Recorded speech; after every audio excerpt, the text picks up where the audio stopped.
You've tamed the voices in your head. You've put your courage to the test. Laid all your doubts to rest. Hello, everyone, and welcome to Intuitive Queens podcast from your Intuition Queen. Before I let you know who's the next guest and what we're going to be talking about, I have a major announcement for you. So this year, Intuitive Queens becomes interactive, and I'm going to have live chats with my guests, or I'm going to go live by myself. This is going to happen approximately a couple of weeks after the episode is gone live. This is so that you have the time to listen to the episode, and if there is anything that you would like to ask either my guests or myself, you have the time to do so. I send emails to my mailing list all the time with the information about the episode and about the guests, and also I ask them to send me their questions, because you might be able to join us or maybe not. Maybe it's not in your time zone, or maybe you're just busy, but you have some questions that you want to either ask myself if it's about a solo episode, or you want to ask my guests about what they do and a particular topics or something that you might be going through that you would like some guidance on. You can sign up to the newsletter, and you will find the link in the show notes. And if you do, you will get all the information about the podcast, and you will get the information about when we're going to go live. Just follow me on Instagram. I also put information there, because that's the main place where we will be going live. But things might be changing, because it all depends on my guests and how things go. You never know. So make sure you sign up to the newsletter, so then you're always very much updated about what's going on. You can come on live. You can send us your questions, and we will be happy to help you out. This is what I've been wanting to do in the first place when I started the podcast, was to help out, to inspire people. And now I want to give you the opportunity to come and talk live with us. So this was the big announcement. Now I let you to listen to the episode with a new guest. I hope you enjoy it, and I will see you soon. Ciao. Hi, everyone, and welcome from your Intuition Queen to a new episode of Intuitive Queens podcast. Today, I have the pleasure to have with me Kathryn Herbert, who is a mentor and a coach for the LGBTQIA plus community. She does past life regressions, energy healing, and a lot of other things. And she has an amazing, amazing story, and I can't wait for you to hear it. Hi, Kathryn. Welcome. Hello. How are you? I'm doing great. How are you? I'm good. So your story is so powerful, and I really would like you to tell us a little bit more, because I know that something happened to you not long ago, and that brought you to become a coach and a mentor and do what you do as a result of that, because you realized a lot of things about yourself, and your intuition kind of brought you there. So would you like to tell us a little bit about it? Yeah. Would you like the short version or the long version? Well, I don't know. You start, and then we'll see. Okay, yeah. So where do I even begin? So I will just kind of take the viewers on a timeline of just a short version of my story. So back in late June, early July of 2020, I tested positive for COVID, and I had all of like the typical symptoms. You know, I had nausea, headaches, sore throat, was just very tired all the time, had little brain fog, and I just thought, I'm going to get through this. I was 25 at the time. It's going to be a really quick recovery, and I'm going to just move forward with my life, right? And that quickly changed into something else. And so I ended up experiencing some long-term physical symptoms with my body. And so the more that I started doing some research, I figured out that I was coined the term a long hauler, which is, you know, COVID patients who have experienced physical long-term symptoms. And so I was experiencing still really bad brain fog. I was really forgetful. and just not feeling myself. And I had really, really bad head inflammation in my head. And I was just putting an ice cap on my head every single day and just like in so much pain. And I was a teacher, and, in the midst of COVID, there was many changes, and we were teaching online and in person. So that was affecting my head even more because of the screen time. And anytime kids were not in my room, I had my ice pack on my head and I had the lights off, and I was just crying all the time after work. And I just didn't know what was going on with my body. And the more and more research I did, I found a Facebook page that has like 50,000 long hauler patients on there that are all experiencing random symptoms. And this just kept going on, and I wasn't getting any relief. And it kind of came to a halt in September of 2020. So a few months after I got COVID, and I was on a girls' trip, and I was out of town, and I all of a sudden started hallucinating. And that was definitely one of the scariest moments in my life, because when you have no consent or control over what's happening to your body, it's absolutely terrifying. Yeah. And I didn't know at the time what any of it was. I honestly had thought someone had slipped something in my drink at dinner, because there was no other explanation for why this was happening to my body. And I didn't want to freak anyone out at the time. So I was internalizing it. And I just thought maybe someone slipped something in my drink, or maybe like I had, maybe one too many drinks. I don't know. And so I was internalizing it a lot. And so basically the whole night went on, and it wasn't getting any better. And the longer the night went on, the more that I was hallucinating, like visual, auditory. And as the night went on, it was like my hallucinations were getting like progressively more like intense and scary. And I, again, just had no idea what was going on. And so the next morning, I'll never forget, I was laying in the hotel room. I was up all night because of just the confusion and the distress. And I had an ice cap on my head, and I was crying. And I started hallucinating all of my coworkers outside of my hotel room. And I knew in that moment, like, I have to call someone in my family, because my intuition is telling me that there's something seriously wrong. And so I called my mom, told her like I needed to get home. One of my friends ended up driving me home, and it just progressively got worse from that entire 5-hour car ride home. And I was just screaming the entire car ride home. I wanted to jump out of the car because of just hallucinations that I was getting.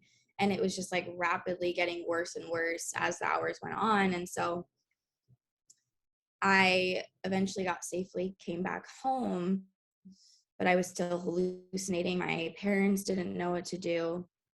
I didn't know what to do. I was like going in and out of it, which is so wild that I was like consciously aware of what was happening to me the entire time. And I knew that I was hallucinating, but I couldn't stop it in my head. And the next morning, my mom and I had made the executive decision to just take me to a behavioral hospital, because we didn't know really what else to do at that point. And I ended up spending a whole week at this behavioral facility.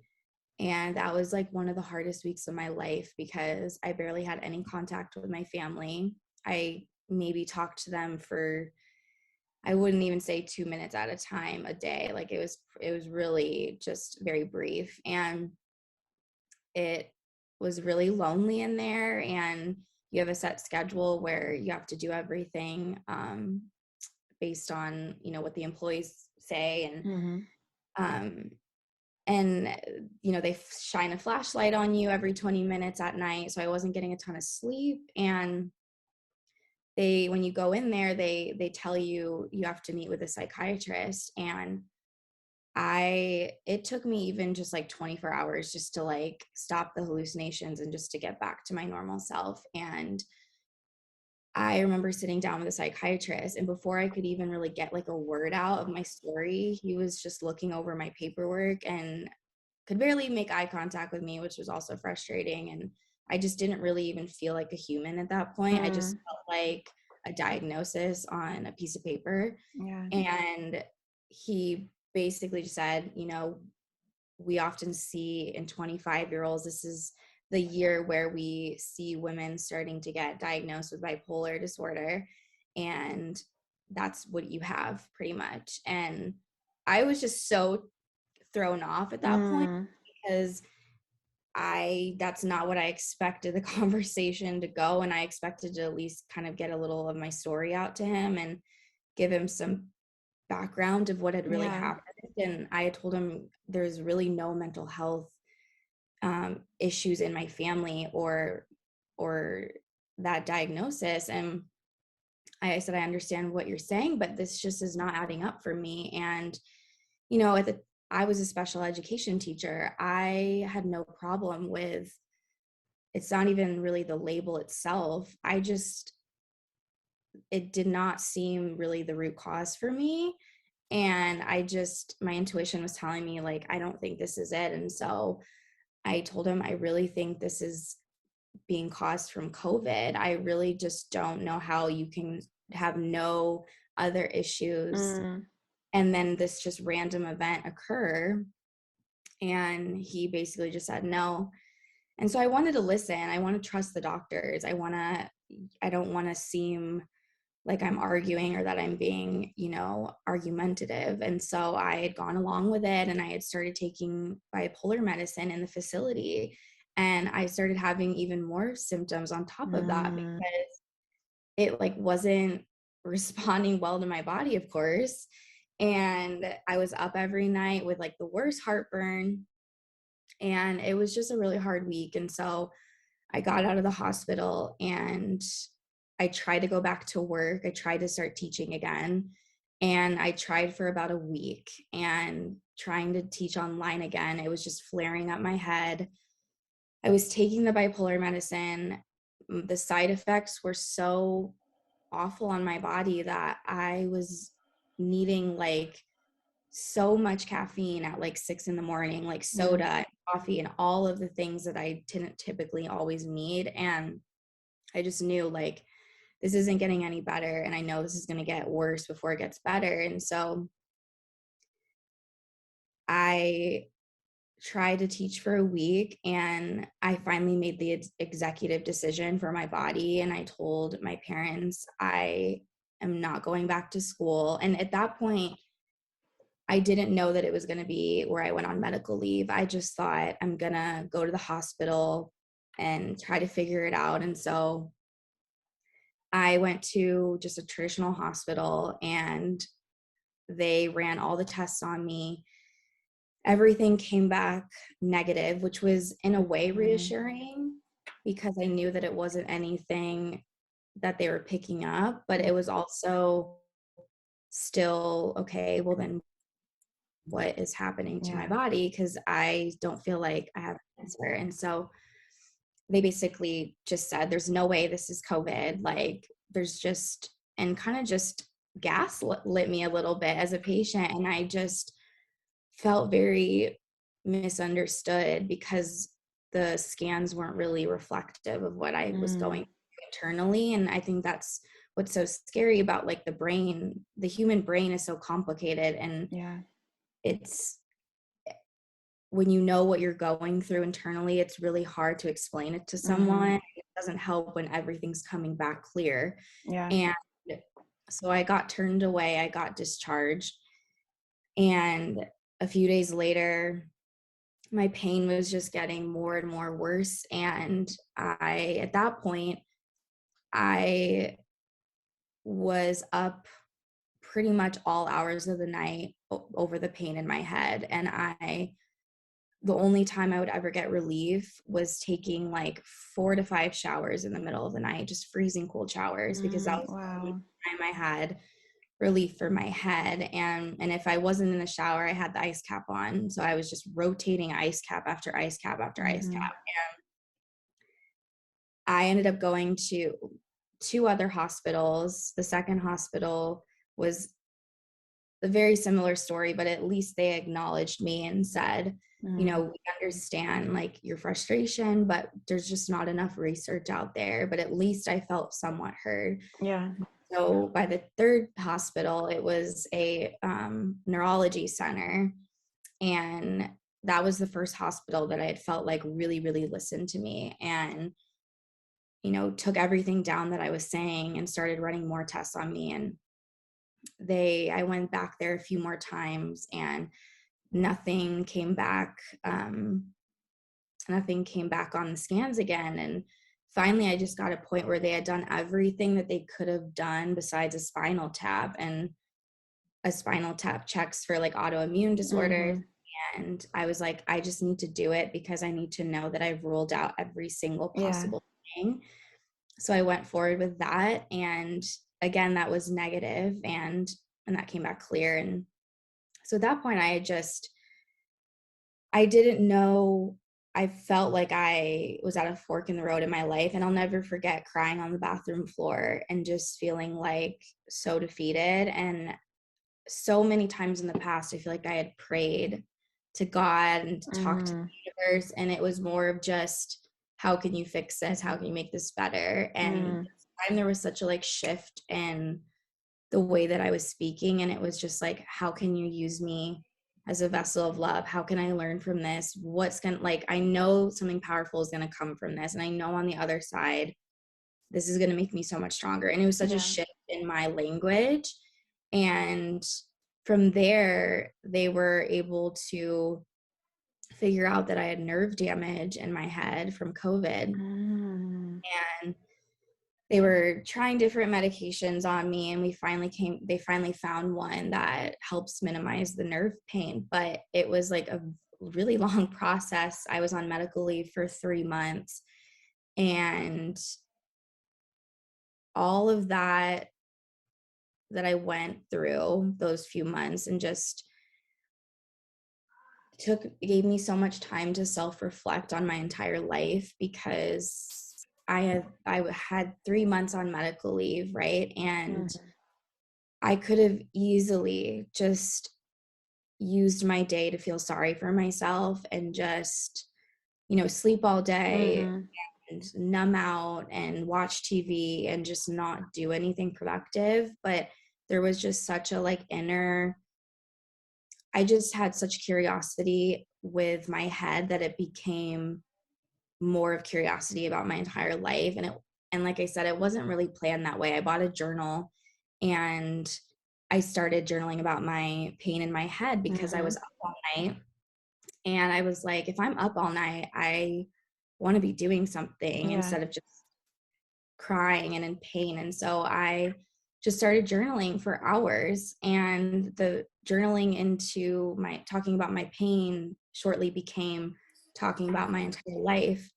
And that's really where I started figuring out my patterns that I had made, relationship patterns that I was doing throughout my life, and just the perpetual patterns of pain specifically that I had really been doing to myself, and the religion trauma and just my entire upbringing. And I really started questioning everything for the first time ever.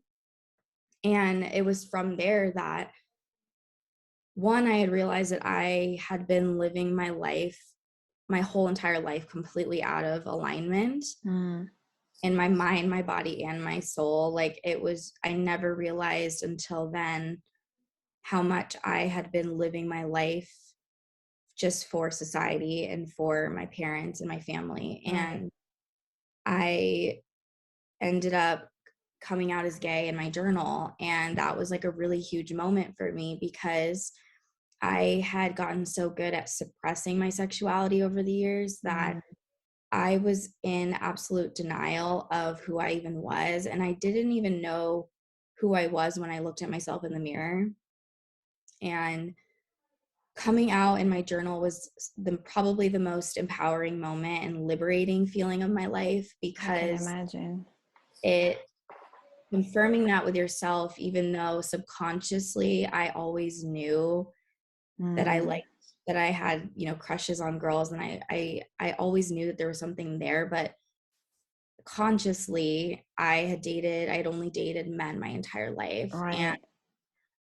I never really gave myself the chance to explore the opposite sex, and I never gave myself the time to even question, like, when I was dating boyfriends, I I would always get broken up with, and I would always be like, why don't they like me? What is wrong? Mm, Like, why am I not pretty enough? Why am I not good enough? And I never really stopped to reflect of like, well, are you even interested in them? Do you feel even aligned with them? Are you even physically attracted to them? I never really asked myself those questions. And I think that's why I just, again, had gotten so good at it over the years of just going through the motions and just dating men after, you know, man after man after man. And so really from there, when I came out, everything else shifted in my life, because I finally felt like for the first time in my life, I was authentically myself and making right. decisions intuitively that were from my heart. And I told myself moving forward, like, I am not going to do anything just because someone tells me to do it. It was just such a Yes. shift in my mindset. And so really from there, I started moving my body again. And that was something that I hadn't done for years. And I removed toxic people from my life. Mm, And I really spent those 3 months just learning all of these healing modalities that could help me along my journey, and just have those tools in my toolbox, because I really didn't have those self-regulation tools before. And from there, that's when everything changed as well for just my career, and just knowing that I wanted more for myself, and knowing that there was something bigger out there for me. And mm, I never thought that jobs like the ones that I'm in right now even existed. And I always knew I wanted to help people. I always knew that I was going to help people on a big level. And I just, of course, went down the traditional path with yeah. teaching. You know, many people that do want to help, they either become teachers or social Nurses. workers. Yeah, And you're right. Yeah. it's like the three categories. And Yeah. so or, you know, a A therapist. therapist. Yeah. And I just said, oh, teaching, duh. And Mm, I guess the more that I had become a teacher, I just realized it wasn't fulfilling me anymore. mm. And I was in denial about that too. And so, Okay, okay. Before we go into that, I want to go a little bit backwards, because I think you touch upon a topic that is so important and happens to so many people that maybe feel they cannot be themselves because, as you said, because of society's religion or family. When you realize that um, you're gay, and I kind of want to talk a little bit about the part before, where you said something that I think it's crucial in this picture, that you felt attracted to women, but you still went for men pretending that you were straight. So, um, would you like to expand a little bit upon that? Like, what was going on with you? I understand that you were in denial, so you were trying your best to be what other people thought you should be. But just to help anybody that might be going through the same thing right now, what was going on with you, and how would you cope with the fact that you felt there was something different, but you had to kind of stay on this path that you had been put on? yeah, that's a great question. So I experienced a lot of religious trauma, and I didn't even really know that I had up until a year ago when I started really this whole journey on myself. And I knew, of course, that I came from a religious background, but I guess I just didn't know how much that subconscious programming really was influencing me with my sexuality. And of course, I didn't really know that until a year ago, because it wasn't until a year ago that I had really confirmed with myself with my sexuality. So I grew up in a really conservative town and grew up Catholic. So I would go to I went to Catholic school up until middle school. And so up until I was 12 years old. And then I had church 3 times a week. Wow. And That's so a lot more than I used to do when I was a child here. And I'm in Italy. and so it was a lot of, again, just subconscious programming of being told very black and white things of just, this is what is expected, this is what's good, this is what's noble, and then on the flip side, this is what's wrong, this is what's evil, this is what's sinful. And so when you're in church and you're being told day in and day out that marriage should be between a man and a woman, you just don't realize how much that is being programmed into your psyche of this what's expected, because there's really no other diversity that you're hearing. And then you're also not seeing diversity in your town. So you only see men and women together. And so you just perceive that as the truth and the only truth. Yeah. And that's, I started picking up on a lot of just shame throughout the years, and just even internalized homophobia that I never thought that I had. I always thought, well, of course I like gay people. Like, of course I'm going to be accepting. But like deep down, when I would see same-sex couples, like whether on a TV show or in a movie, I would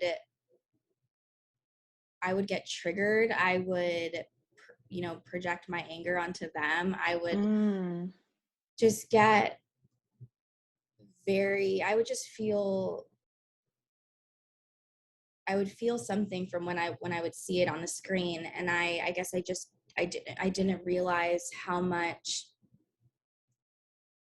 I had been suppressing, and even just, I didn't have any of that representation growing up in movies. Every Disney movie that I had seen was with a heterosexual relationship with a prince, princess. And so that was even more confirmation in my brain that you cannot ever like women. And if you do, you're going to be, something's going to happen to you. And even as a child, like I would, even in religion class, I would hear about hell and, versus hell. And I just having that thought as a child that something's going to happen to you and you're going to go to hell if you ever pursue anything with a woman is so like frightening that I kind of just shut the door on it so early on as a kid that I never gave myself the opportunity to even explore that until I was 24. So so I know how common this is too for so many people in the LGBTQIA plus community is, they experience religion trauma and they don't have just that queer representation growing up. So disheartening. And I didn't know how to cope, because I know that that's one of the reasons why I felt so different, and I felt so suicidal over the years and just so didn't even know who I was. And I really didn't know how to cope other than to self-sabotage and come out and no, so, and I think I think the religious trauma is something that is so damaging and has taken us. And it's not just about your sexuality, but it's so much about everything. And I like that you talked about it, because we kind of need to be real on this. As a lot of people are like, yeah, but God, okay, that's one thing if you want to believe in God, but God wouldn't come to tell you who you need to be. It's the actual religion that suppresses being who you are, because let's not get into its fear, but I can only imagine as a young child that you hear this over and over and over and over again. You start feeling like you're wrong, and if you do something like that, there is something wrong with you. And I can just imagine feeling like you're an outsider, or you just there's something wrong with you, so you better keep yourself in check and do the right thing in every other side of your life, even in that side of your life, and make sure that you're the good girl and that goes to school and studies well, so then she can have a good job and find a good man and have a family, and all those things that we've been told that if you're born in a woman's body, this is what you need to be, and anything else is just not right. And I talked to you for the first time about internal homophobia, but I can just imagine, because this is where, as you said, is all the programming that we've been we heard so many times. And when you don't have a representation, it's just so complicated, you feel alone. I have a question there, because luckily things are changing and have changed a lot, and at least the TV and show business has started to represent more queer people, talk about more about homosexuality, all the differences, and even if there is so much still to do, but we are in a way better place than we used to be even just 5 years ago.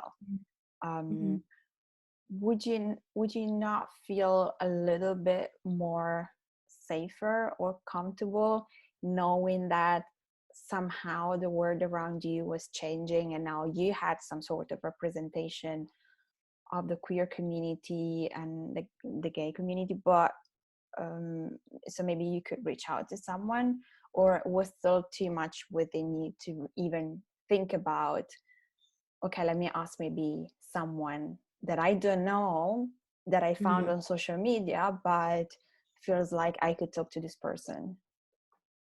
Yeah, it's another great question. To be perfectly honest, my confusion and suppression, as well as my internalized homophobia, was so deeply rooted, and religion trauma was just so deeply rooted, that I would have rather have died than to have ever even talked to someone about it. Even if it was just a stranger, there was just no possible way that I was ever going to bring it up, and it was going to stay inside my brain for the rest of my life, because it's almost like if I started talking about it, even to a stranger, it would have became my truth. Yeah. And that was so fearful for me. And so it was a really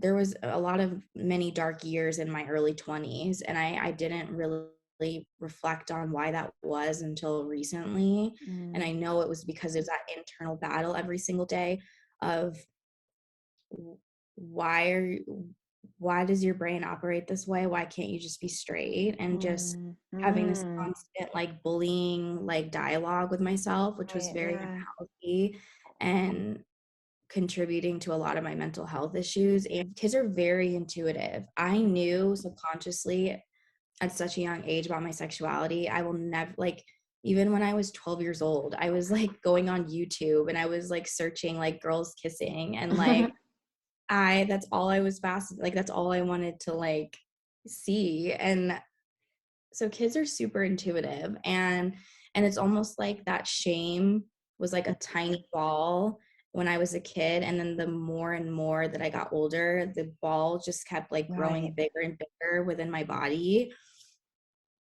And so yeah, I honestly think had none of the had not everything happen last year with just my health and everything that happened in that traumatic event, I don't know if I would be in the place where I am today. I do think I eventually would have gotten to it, and I would have eventually came out, but I think it would have prolonged it even longer. Right. And it was almost like the universe was like giving Enough. me, yeah, enough is enough, Yeah. because you suffer your whole life.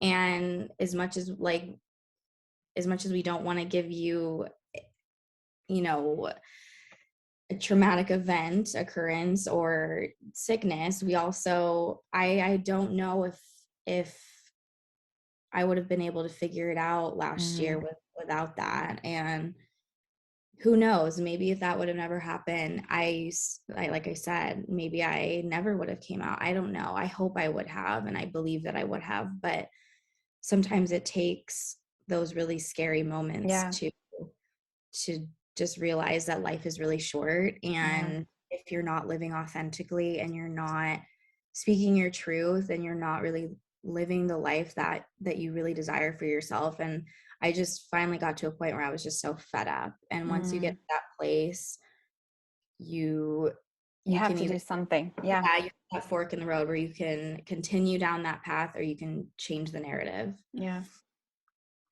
Yeah, I think your story, it's so powerful, and I really hope that anybody listening here, watching, if you feel that way about your sexuality, because we are talking about this, but about everything, please do reach out to someone, even someone that you don't know. It's great, because there is no judgment, and you can feel safer sometimes.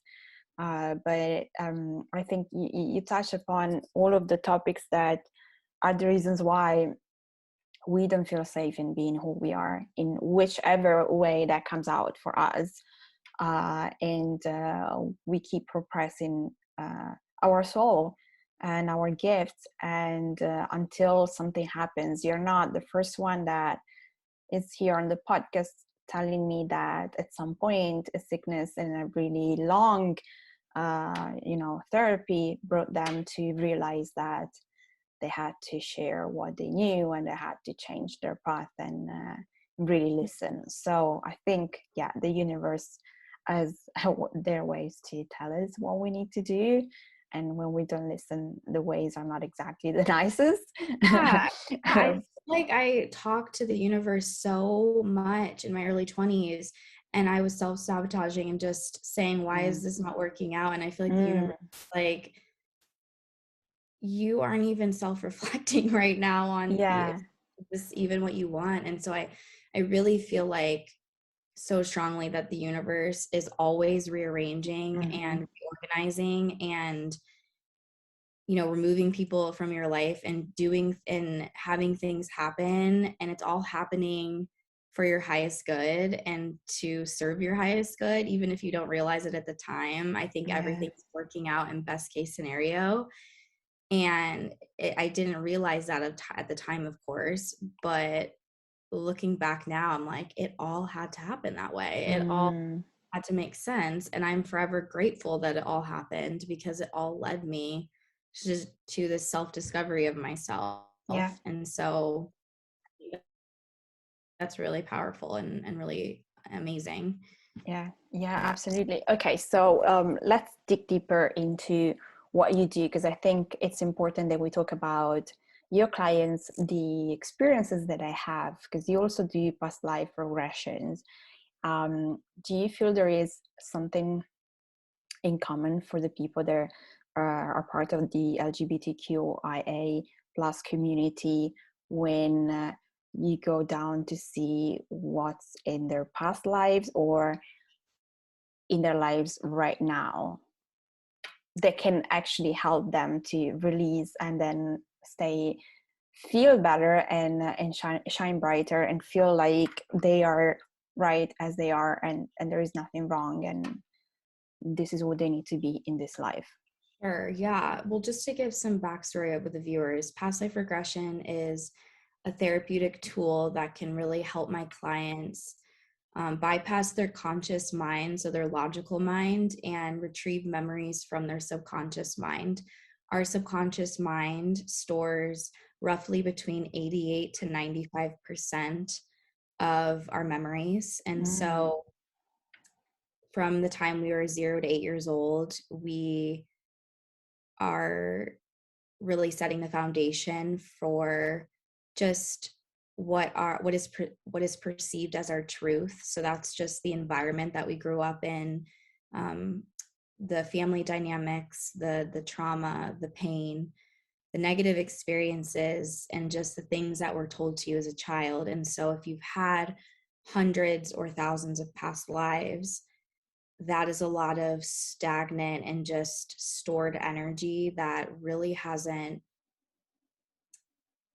it's really just manifested into a new physical form, because energy can neither be created nor destroyed. And so oftentimes when I work with clients with past life regression, they often see me for 3 different reasons: to explore their relationships. And of course, that's a very broad topic, but to explore relationships, to explore their purpose, and to see if there's any fears or phobias or physical ailments, and see if anything from a past life was the root cause of that. And so I have seen with some of my LGBTQ plus clients that sometimes when I take them into a deep meditative state and I'm using those hypnotic techniques on them, and because I always say to my clients, you can go as deep as you want to go, and your subconscious is only going to show you the memories that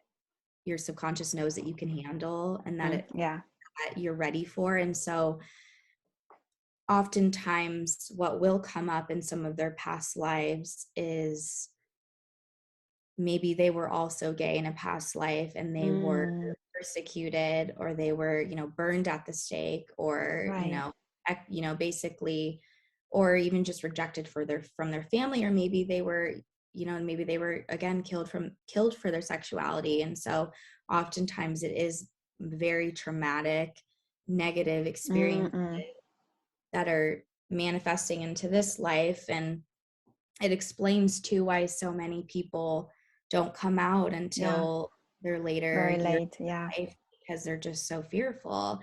And sometimes it's more than just what's happening in this present moment. Sometimes it's what's happening from previous lifetimes. And so what can be really powerful is just the more that we work with the subconscious mind and we start to reprogram just new narratives for ourselves, we can really feel more empowered and free and just liberated. And so it can be scary to go into the unknown and not know what kind of past life experience you're going to feel, but on the other side is so much transformation. And so it's understanding your soul's blueprint and just really understanding who you are as an individual and why you are the way that you are and what has happened to you can give you so much clarity and just relief and just so much understanding of yourself, because we oftentimes go through our lives feeling really confused and going through the motions. And so that's typically what I help some of my clients with past life regression. That's amazing. And I think, this happens for a lot of different topics. I know for me, it was when we talk about the witch wound and, sharing the gifts and all of those things. And for who feels this is something that can help you, I really suggest you get in touch with someone, because it's so powerful. And really how you feel released afterwards, because past lives and generational trauma and society now, there is a lot, especially in being sexually different from what people expect you to be, because this has been like this forever. And we hear about that famous painter that never said, but was actually gay and things like this, and how we talk about those things. So it's really important to really dive deep and see where else you could go, and so you can release more stuff and you can let Absolutely. go of more Yeah. stuff and live a better life. Because Mhm. all this blame and all this fear, that are not our fears, not Mhm. our Yeah. emotions. Yeah. We need to get rid of those, because we already have our own. So you can manage your own, but when they're not Mhm. even yours, and it's just, as you said, all the stored energy, the best way is to just go and do this work and just let it go. So yeah, Mhm. this is so And I love, amazing. yeah, and I love how you said the word release, because I think that's what the whole intent is behind past life regression, is Mm, to release yeah, any emotions, any painful feelings, any just stored energy that's in your body. And oftentimes that's why past life regression sessions can be super emotional, mm-hmm, because it's it's that same sense of feeling, it's that same sense of knowing. And even if you might even feel like you made it up, because that's a very common question that clients ask me, did I mm, make it up? It's also, you have that same sense of feeling in your body, and you getting emotional is releasing just all of that pain that has just been storing beneath the surface. yeah, And so I always say, in order to heal, we must fully feel, and we can't suppress our feeling. And that's why it's so good to release all of that during a session. And I always compare it to like peeling just the layers off of an onion. The mm-hmm, more that you do past life regression, or even just another healing modality, and you just start to yeah, learn more about your soul's blueprint, you are learning more about just your ancestral lineage, and just you're healing so many lifetimes within your family. yeah, And it's just a ripple effect, yeah, because when you start to work on yourself and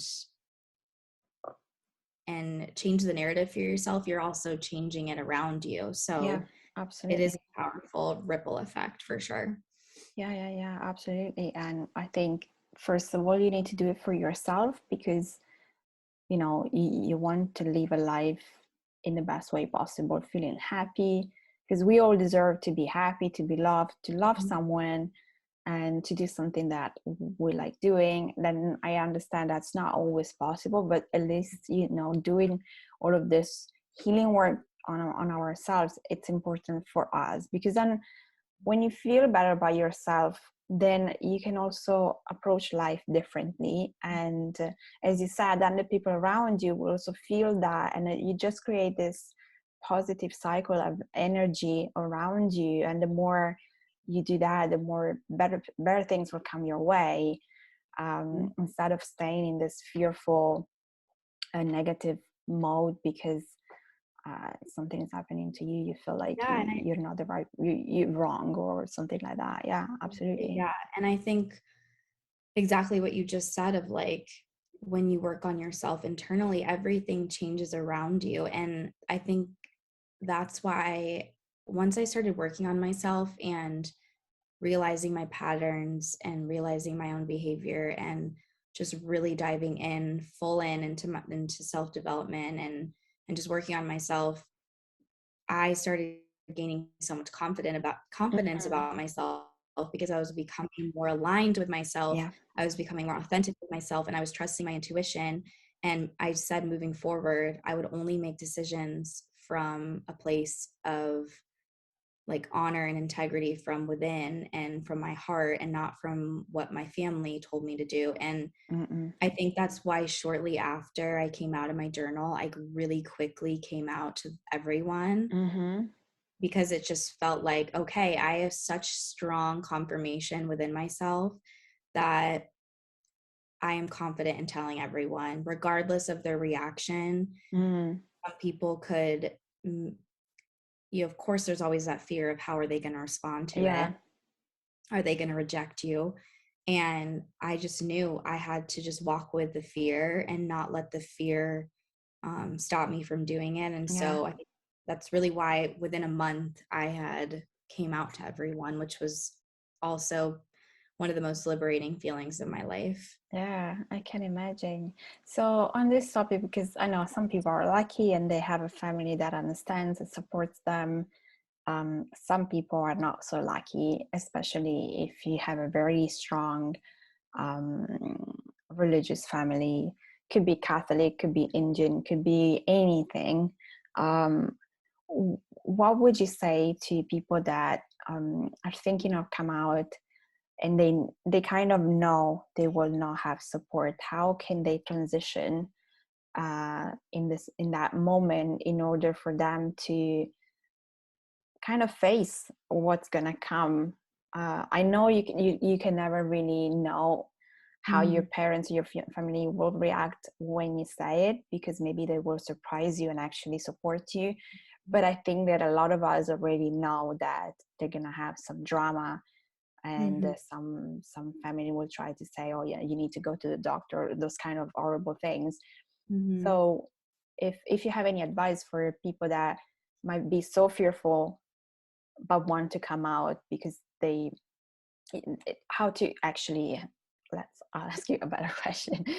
How to go through the transition of telling your parents and then eventually deal with the unsupporting environment? Yeah, so my advice would be to just only do things that feel safe in your body, and take it as slow as you need to. Don't don't do anything that you feel like you have to necessarily, and to just take things one step at a time. Mm-hmm. You're in no rush to have all this unfold. So really just asking yourself, do I feel safe doing this? And honoring whatever truth comes up. And for every single person, it looks different. There's really no Mm-hmm. handbook on how to do this. And so just knowing too, like, however you do it is going to be beautiful and valid Yeah. and perfect. And even if you tell maybe just one trusted friend Mm-hmm. first, where you do feel safe to confide in them and to share that with them. And if that's all that you tell, I think that's just as valid and perfect. I don't think you have to necessarily do anything that you don't feel ready for, or you don't feel, because you always want to feel safe at the end of the day. And so if you just tell a friend that you trust, I think that's Mm-hmm. it's Yeah, just that's the best as thing. valid and perfect. And maybe it takes a few years along the journey where you do end up telling your family, and that's perfectly okay. Mm-hmm. And the more people that I've talked to with their coming out process, is every single person doesn't have a cookie cutter story. Yeah. Every single person has done it differently. Some people shared slowly to one person at a Mm-hmm. time. Some people told, big groups of people at once. Some Mm-hmm. people never really did tell their family, but their family just knew, intuitively Yeah. knew, and they just were who they were, and they didn't really necessarily come out. Everyone has, and some, everyone has a different experience. For me, I came out, I would say, a little non-traditional. I feel like most majority people tell people, verbally. I just Mm-hmm. posted on Instagram, and yeah, I was like, I don't want, and of course we had in-person conversations after, but Mm-hmm. the initial coming out was just, I'm going to post on Instagram and I'm going to share a little snippet of my story, Mm-hmm. and that's that. And I'm not going to let anyone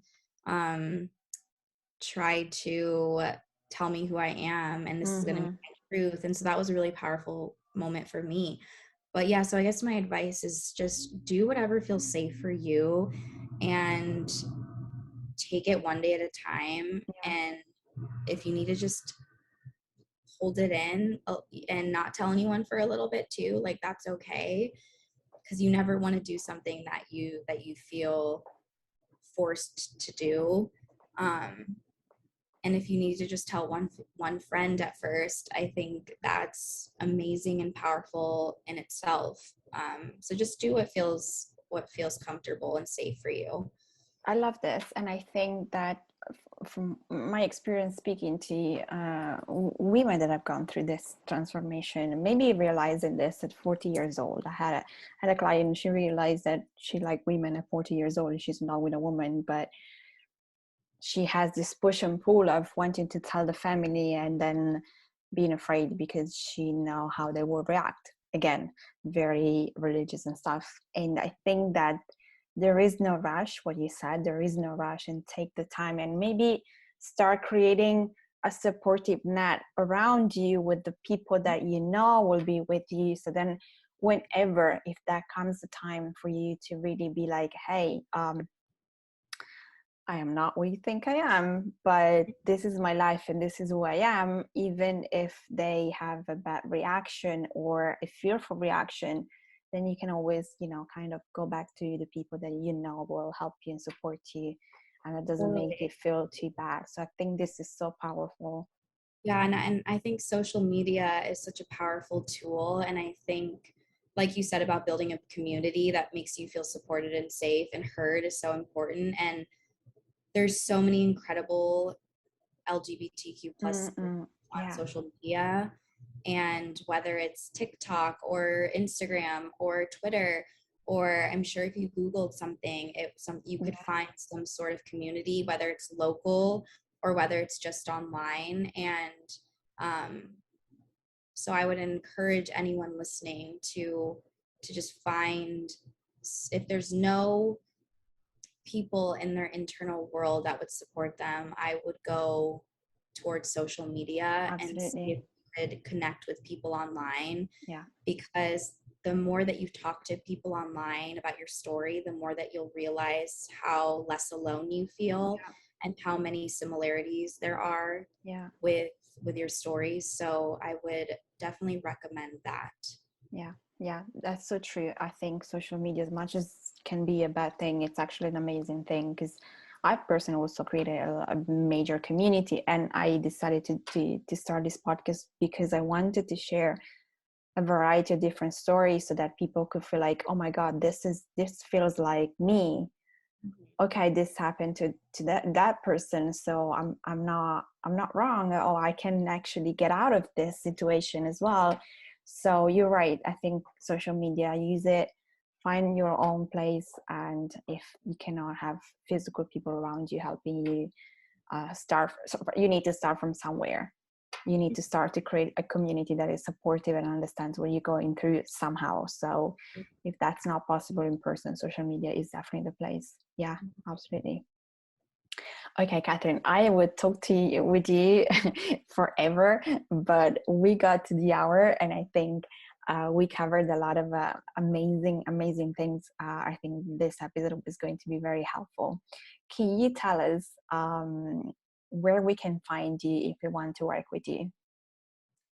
Yeah, so my best place to find me right now is on Instagram. So my Instagram handle is Kathryn Marie Herbert. And so Kathryn is spelled Kathryn, and then that's just Marie, and then Herbert. And yeah, so I'm currently offering reiki sessions, past life regression sessions, as well as one-on-one coaching, and I'll be opening group coaching soon. So I have a lot of different ways that you can work with me, but definitely reach out to me on Instagram if you have any curiosity about any of the things that I just mentioned. Amazing. And everything is going to be in the show notes. So don't worry, you can just click on the link and then be brought to her Instagram. Okay, Kathryn, one last advice that you feel like giving to the people listening and watching. My advice is to just remember how worthy you are, and no matter where you are in your journey, regarding your sexuality, you don't have to have everything figured out today. So definitely just take a deep breath and just release some of that pressure on yourself, and take it one day at a time, and just remember how worthy and loved you are, and there's nothing you need to change about yourself. There's nothing you need to quote unquote fix about yourself, because Yeah. who you are is always is enough and valid, and feeling safe is your birthright, and being yourself is your birthright. And so knowing that you don't have to change anything about yourself is very liberating. And so if you are confused, or you're struggling, or you're questioning your sexuality, or you're fearful, just know how loved you are and how special you are. And I promise you, you're not alone. And I know it feels lonely, but I promise you, you're not alone. And I know on the other side, so much beautiful transformation is waiting for you whenever Mm. you do feel safe and ready. And, connect with people that you feel safe to share whatever you want to share with. And like I said a little bit earlier, just really connect with people online if you have to, Mm. and your story will shine through, and you will be able to speak your truth, Yes. and just take your time with it. Yeah. Amazing. Amazing. This is so amazing, Kathryn. Thank you so much for being on the podcast. I really appreciate your story and what you do. And thank you so much. Of course. Thank you so much for having me. Likewise, I feel like I could talk to you for so long. I tend to have a lot to say. So Oh yeah. Oh yeah. Well,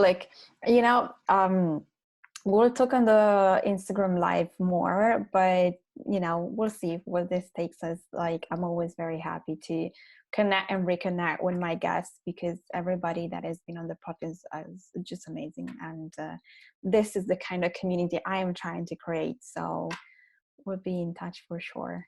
yeah, and just for anyone listening too, if always know that my DMs are open. And if you don't feel like you have that person in your life that you can feel comfortable enough to share things with, just know that my DMs are always open, and you can always talk to me. It's a safe place, and I will do my absolute best to support you with whatever you need support in. This is so beautiful. So please do get in touch with her, because it's better to have a word with someone than just keep it for yourself for too long. All Mm-hmm. right. And I promise you, if whatever you're going through, I've probably gone through it as well. So Yeah, that's right. Yes.